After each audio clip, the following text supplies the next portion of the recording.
오늘은 그 요한 1서, 2서, 3서를 묶어서 주제를 좀 나누고자 합니다. 여러분, 요한 1서, 2서, 3서는 이 거짓 교사들의 활동을 염두에 둔 사도 요한의 편지예요. 그러니까 요한 서신들은 이 야고보서, 베드로, 전후서, 뭐 유다서 이런 것들과 더불어 일반 서신으로 분류합니다. 이런 분류는 어떤 특정 지교회나 개인을 대상으로 한 사도 바울의 편지와는 달리 보다 일반적인 대상을 그 수신자로 하고 있다는 특징에 기인해요. 그런데 요한 2서나 3서가 특정 교회 또는 개인을 대상으로 보내진 것임에도 불구하고 일반 서신들로 분류된 것은 오랫동안 이 서신들이 요한 1서에 부가된 서신들이라고 간주되어 왔기 때문이에요.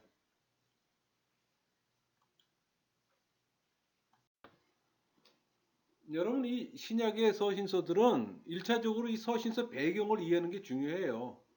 뭐 다른 그뭐 예언서나 다른 책들도 마찬가지지만 특히 더합니다. 이거는 서신서는 각 서신이 누구에 의해 또 어떤 수신자에게 어떤 상황에서 또 어떤 목적을 가지고 주어졌는지 살펴보는 게 서신을 이해하는 가장 기본 작업이 있잖아요. 그러니까 사도 요한이 이 서신을 보낼 당시 이 상황을 살펴보면은 그는 에베소에서 목회 사역을 하고 있었어요. 그러니까 요한은 그 유다 전쟁 66년에서 70년 정도로 되는데 그때 이미 에베소로 이미 이주했어요. 원래는 사도 요한은 예루살렘에서 뭐 야고보서, 베드로 그 이후로 이제 요한이가 뭐 담임 목사 역할도 했지만은 AD 70년에 예루살렘 로마 티투스 장군에서 멸망됐잖아요. 그러다 보니까 이제 예루살렘에서 더 이상 거주하기가 어렵기 때문에 그때 마침 이제 에베소 터키 지역으로 이제 이주를 한 겁니다. 거기서 한 30년 동안 그 에베소 중심으로 활동을 했어요. 그리고 또 소아시아, 지금은 터키 지역이지만 그 당시엔 소아시아 지역으로 불렸죠. 그 소아시아 교회들을 돌보고 있었어요. 또 그때는 로마가 지배던 시대였잖아요. 스스로 신이라고 칭하며 숭배를 강요했던 도미티아누스 황제 치하에서 박해를 받았습니다.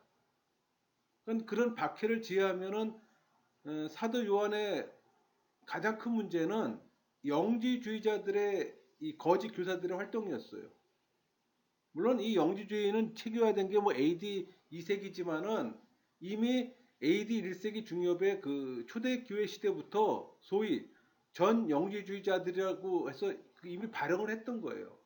그러니까 그들이 또 초대교회의 어떤 순수 신앙을 또 위협했던 거고. 그러니까 요한 복음과 바울의 목회 서신들 그리고 요한 1, 2, 3서와 베드로 후서, 유다서 등은 이런 전 영지주의자들의 도전을 직접 간접적으로 받았던 상황 그런 배경으로 쓰여진 겁니다. 1세기 말엽에 이 영지주의적 사상으로 무장한 이 거짓 교사들의 활동은 더 활발해졌습니다. 그러니까 진리 위에 굳게 서야 할 그리스도의 교회를 위협한 아주 중대 세력으로 대두하기 시작했던 거예요. 근데 여러분 영지주의는 잘 알고 있는 것처럼 지식을 의미하는 헬라어 그노시스에서 유래된 겁니다. 이 그노시스는 일반적 어떤 지식을 가리키기도 하지만 그 영지주의에 있어서는 영적 세계에서 얻게 되는 지식을 가리켰어요. 그러니까 세상은 저급하고 이 무가치한 물질 세계와 또 영원하고 완전한 이 영의 세계로 이분되어 있다고 본 겁니다.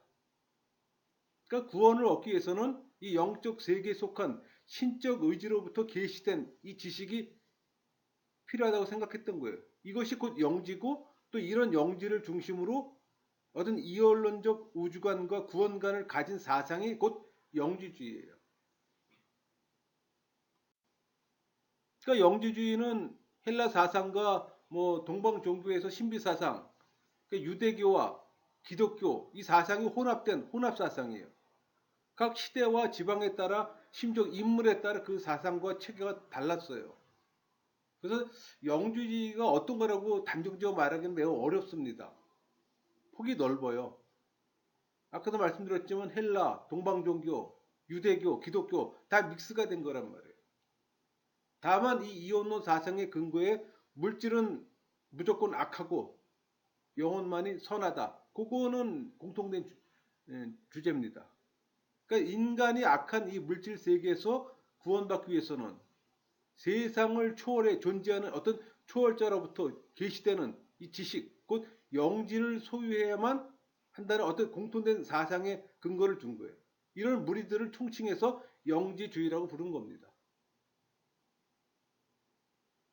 그러니까 성경의 계시와는 근본적으로 다른 신화 체계를 가지고 있는 영지주의의 특징을 단순하게 요약하면 영은 선하고 물질은 악하다는 이 비성경적 이원론에 근거한다고 보면 되는 겁니다. 여러분 이 그림을 보다시피 이 원 안에 있던 어떤 사람이 얼굴을 내밀어 다른 세계를 보잖아요. 바로 이런 마인드를 갖고 있는 거예요. 이런 세상에 있으면서 별개의 다른 세상에서 영지, 신적 지식을 갖고 와야 된다고 생각하는 거예요. 그래야 구원을 받는다고. 이 영지주의가 그냥 대표적인 그림입니다. 이 잘못된 이언론은 치명적인 오류를 발생시켜요. 그들 주장 보면은 구원은 소수의 특별한 자에게만 주어지는 신비한 어떤 영적 지식에 의해서 획득된다고 얘기를 하는 거예요. 여기서 지식이란 자신이 본래 신적 존재이며 또 영혼의 구원은 육체의 감옥을 이탈하면서 얻어지는 지식이라고 말해요. 그러니까 인간의 육체는 악한 것이므로 그리스도의 성육신은 부인이 되는 겁니다. 그래서 그리스도는 단지 몸을 가지고 있는 것처럼 보였을 뿐이에요. 그걸 가연설이라 그래요. 그리고 또 예수라고 하는 인간에게 어떤 영적인 그리스도가 세례시 임했다가 십자가 순환 전에 떠났다고 주장을 합니다. 그게 케른투스파들이 주장하는 얘기예요. 그러니까 인간의 또 육체는 악한 것이므로 가혹하게도 취급해야 된다고 얘기를 해요. 그건 또 극단적인 금욕주의자들이고. 그러니까 또 다른 부류는 물질계는 원래 악한 것이므로 이 기존 세계의 어떤 도덕 체계를 깨뜨리는 것은 하나님의 법을 깨뜨리는 것이 아니라 전혀 그 잘못이 아니라는 거예요. 그러니까 이런 자들은 또 극단적인 방종, 쾌락주의로 빠지는 거예요. 그러니까 영지주의자들은 다양한 어떤 논리를 갖고서 여러 파로 형성돼 있어요. 또 그들 모두가 이 기독교 가르침과는 전혀 상반된 잘못된 가르침을 또 담고 있는 거고. 그 요한 당시에는 그 아직 영지주의가 체계화되지 않았잖아요. 그럼에도 불구하고 이 요한 일서 여기서 경계하는 것으로 봐서는 이 거짓 교사들의 주장이 이미 이 소아시아 지방 상당히 그 파급되었던 걸로 보여집니다. 그러니까 사도 요한 당시 영주주의 거짓 교사들의 활동은 그리스도인들의 어떤 신앙, 윤리, 양 측면에 치명적인 해악을 끼쳤어요. 그러니까 사도 요한이 이 요한 서신들을 기록한 목적은 일차적으로 이런 거짓 교사들의 활동을 경계한 겁니다. 그러니까 요한일서는 이 소아시아 지역의 이 불특정 다수의 교회들과 성도들을 대상으로 한 회람 편지예요. 사실 요한 서신들은 분명 각각 독립된 편지들입니다. 그러면서도 이 세 편지들은 동일한 기본 주제를 각각 다른 양상으로 표출하고 있어요. 이 세 개의 편지는 모두 다 바른 신앙 지식의 확립과 또 이단에 대한 경계, 이 두 방면을 포함한 정통 신앙의 강조와 또 예수님의 제자요, 성도로서의 어떤 사랑의 실천이라는 두 개념을 기본 공통 주제로 삼고 있어요. 사도들이 전한 복음과 교훈, 그걸 굳게 지키며, 여기서 뭐 교훈은 그리스도는 신인 양성을 가진 구주를 얘기를 하는 겁니다. 의와 사랑의 어떤 구체적 실현을 통해 또 하나님과의 참다운 교제를 또 유지하도록 하고 있어요. 또 요한 일서는 골로새서와 마찬가지로 그리스도의 어떤 완전한 신성과 참된 인성을 부인한 이 영주주의 확산을 또 저지하려고 노력했어요. 뭐 사귐, 사랑, 어떤 뭐 확신, 이 같은 단어가 반복적으로 나타납니다. 그러니까 참된 그리스도인의 삶에 있어서 또 기쁨을 강조해요. 또 그리스도와의 바른 수직적 관계는 또 서로 간의 바른 수평적 관계에 또 대한 열쇠로 제시되기도 합니다. 요한 1서에서 이 사도 요한은 예수님을 직접 말씀을 듣고 또 보고 만진 직접적인 목격자잖아요. 그래서 성육신을 부인하는 자들을 적그리스도로 정죄합니다. 물질은 본래 악하다고 또 육체적 방종을 일삼고 또 죄를 짓는 것을 옹호하던 이 거짓 교사들의 가르침을 반박해요. 또 죄를 범하는 것은 하나님의 법을 파괴하는 것이고 또 죄를 범하는 자들은 마귀에 속한 자들임을 또 경고합니다. 그러니까 더 나아가 성도들은 빛 대신 하나님의 자녀로서 또 의를 적극 행하며 또 독생자를 주신 하나님의 참 사랑을 받은 자들로서 또 형제 사랑의 계명을 실천해야 함을 또 강조해요. 그러니까 요한 1서를 정리하면은 그 사도 요한은 하나님의 참된 자녀임을 테스트할 수 있는 세 가지 기준을 제시해요. 먼저 신학적으로 참된 성도는 예수님께서 육체로 오신 그리스도심을 믿는다. 또 윤리적으로는 참된 성도는 불의를 행치 않고 빛 가운데서 의를 행한다.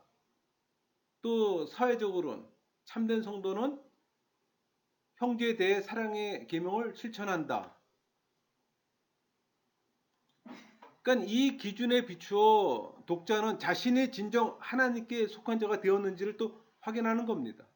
또 하나님께 속한 자로서 무엇을 힘써야 할 것인가를 또 발견하게 되는 거고. 요한 2서는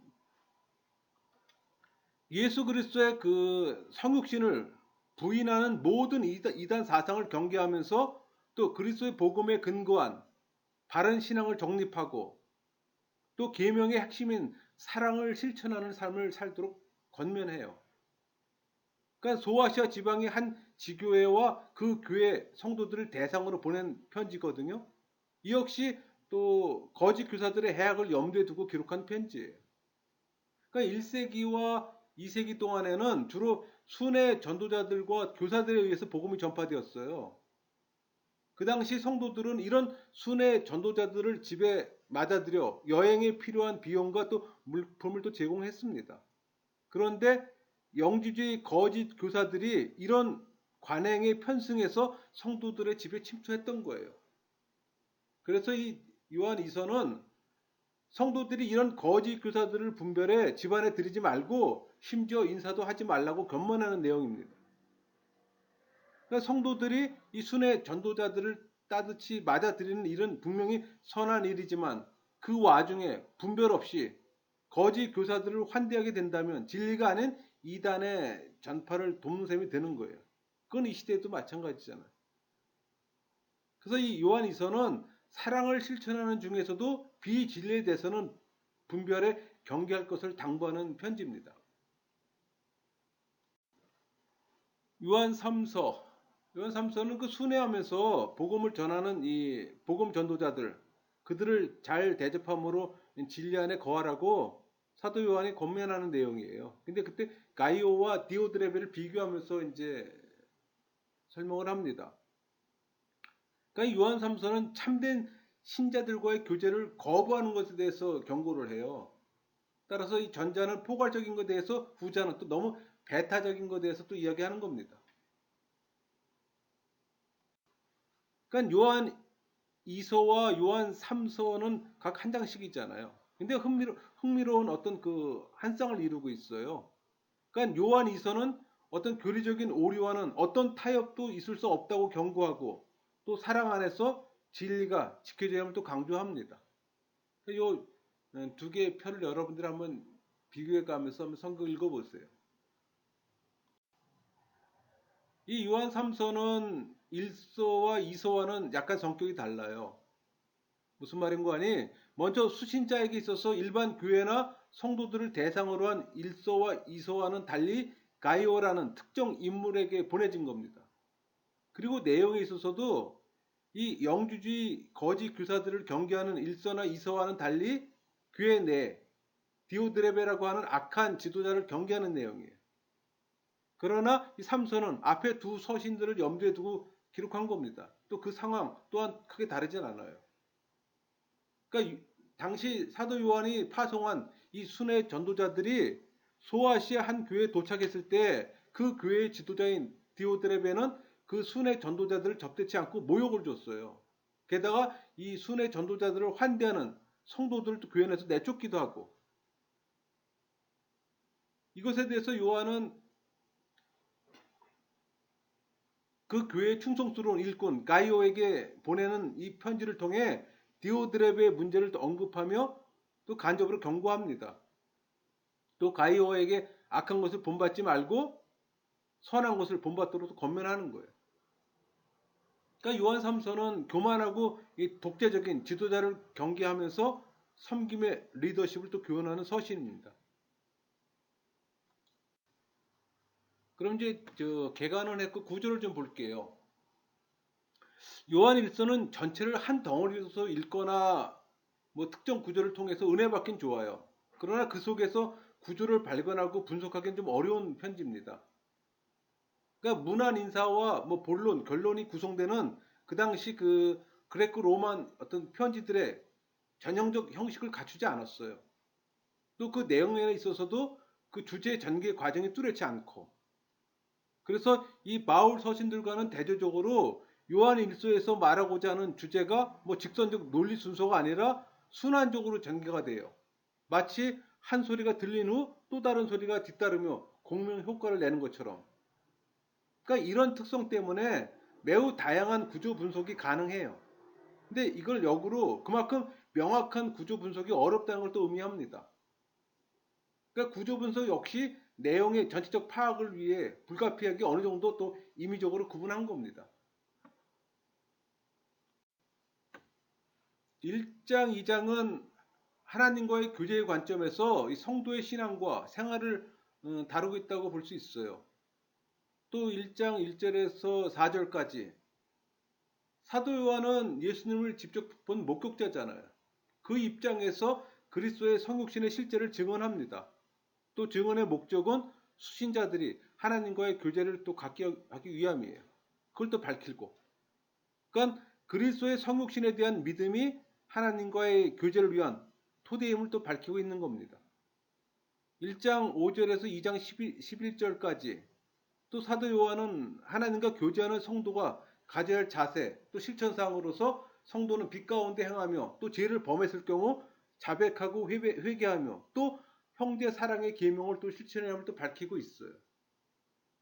2장 12절에서 29절까지 여기서는 그 하나님과 교제하는 성도들이 경계할 두 가지 문제를 다루는데, 하나는 세상을 사랑하지 말 것과 또 하나는 예수님께서 그리스도이심을 부인하는 이 적 그리스도를 멀리하라는 내용입니다. 3장 1절에서 4장 6절까지 하나님의 자녀로서 성도의 신분과 그에 합당한 생활의 문제를 또 다룹니다.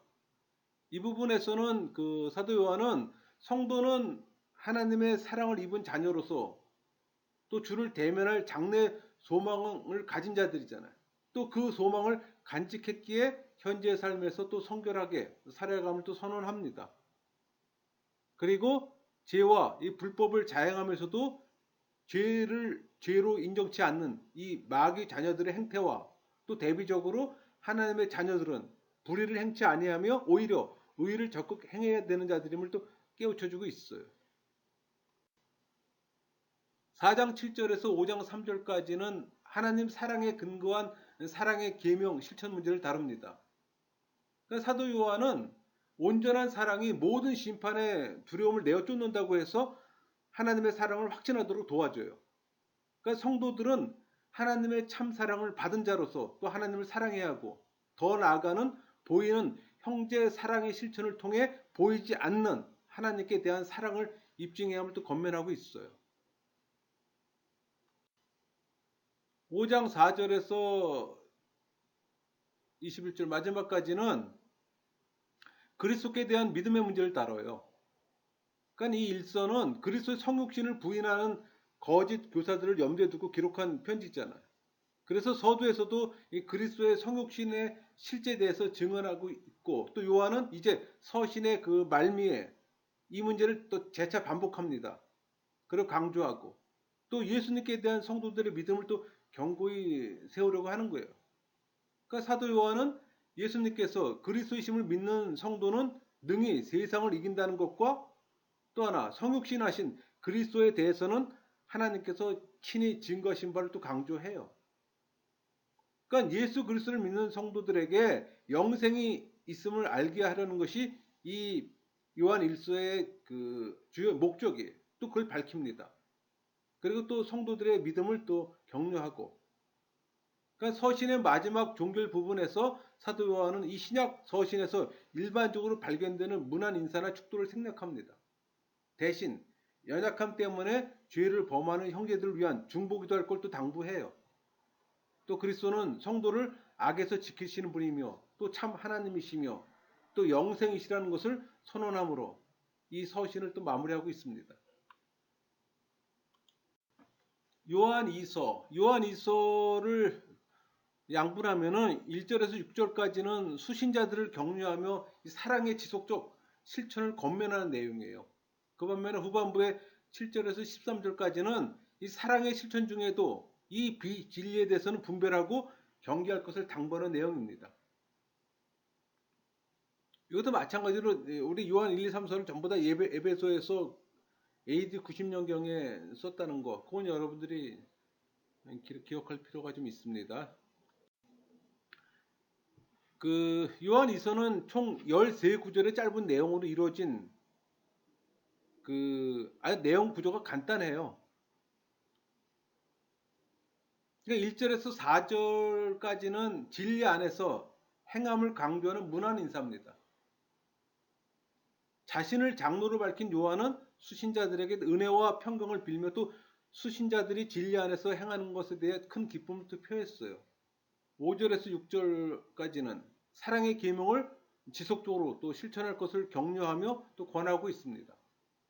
7절에서 11절은 거짓 교사들에 대한 경계의 내용을 담고 있어요. 그러니까 요한은 예수님께서 육체로 임하신 그리스도이심을 부인하는 이 거짓 교사들은 집에 들이지도 말고 심지어 인사조차 하지 말라고 명령합니다. 12절 13절은 조만간 또 수신자들을 직접 찾아가 면대할 계획임을 밝히면서 문안 인사로서 또 서신을 마무리하고 있어요. 요한 3서 요한 3서는 15구절의 짧은 내용으로 구성되어 있습니다. 그러니까 내용 구조 역시 요한 2서와 마찬가지로 좀 간단해요. 1절, 2절은 문안 인사로서 수신자 가이오에게 영혼이 잘된 같이 범사에 강건하기를 또 축원합니다. 3절에서 8절까지는 진리 안에서 행하며 특히 순회 전도자들을 환대하는 가이오에 대한 칭찬과 격려의 내용을 담고 있어요. 또 9절, 10절에서는 가이오가 속해 있는 교회 지도자에 대한 책망과 또 경고의 내용을 담고 있고, 그러니까 요한이 보낸 이 순회 전도자들을 환대하지 않고 그들을 환대하려는 성도들까지 교회에서 내어 쫓는 이 디오드렙의 악행을 책망하고 또 간접 경고하는 겁니다. 11절, 12절은 가이오에게 악한 것을 본받지 말고 또 선한 것을 본받으라고 당부하며 참된 일꾼인 데메드리오를 또 추천합니다. 또 13절에서 15절까지는 마지막 문안 인사예요. 그러니까 사도 요한은 서신의 내용이 간략한 것은 조만간 이 가이오를 직접 방문할 의도를 갖고 있기 때문에 편지가 짧음을 또 밝히는 겁니다. 그러니까 평강을 위한 축원과 마지막 문안 인사로서 서신을 또 마무리해요. 그럼 우리가 요한 1, 2, 3서 전체를 정리해서 우리에게 주는 메시지를 정리하면은, 요한은 먼저 예수님의 그 성육신에 대해서 증언합니다. 그러니까 하나님께 속한 자는 죄를 범치 않으며 또 죄를 범했을지라도 죄를 회개하며 또 하나님 계명에 순종하는 자여함을 또 교훈합니다. 또 그리스도 안에서 형제 사랑을 실천하도록 권면하고, 또 하나님 사랑을 깨닫고 경험하는 길은 오로지 그리스도 안에서 형제를 사랑하는 것에 달려 있다는 또 중요한 교훈을 제시하고 있는 겁니다. 그러니까 하나님을 사랑하면서 형제를 사랑하지 않는다는 건 모순이잖아요. 거짓된 거고. 또 예수님을 믿는 성도들이 영생을 가졌다는 걸 또 확신시킵니다. 그러니까 사도 요한은 수신자들이 사랑을 실천하는 중에서도 비진리에 대해서는 분별하고 또 경계할 것을 교훈해요. 이 사랑의 실천은 분명 칭찬되고 격려되어야 합니다. 그러나 사랑에도 분별이 필요해요. 분별 없는 사랑의 실천은 오히려 해악을 초래할 수 있다는 진리를 또 교훈하고 있어요. 또 교회 일꾼들은 교만하고 독재적인 지도력을 또 경계하면서 사람과 섬김의 지도력을 또 지향해야 함을 또 교훈하는 내용입니다. 이렇게 해서 요한 1, 2, 3서를 다 마쳤네요. 마치겠습니다.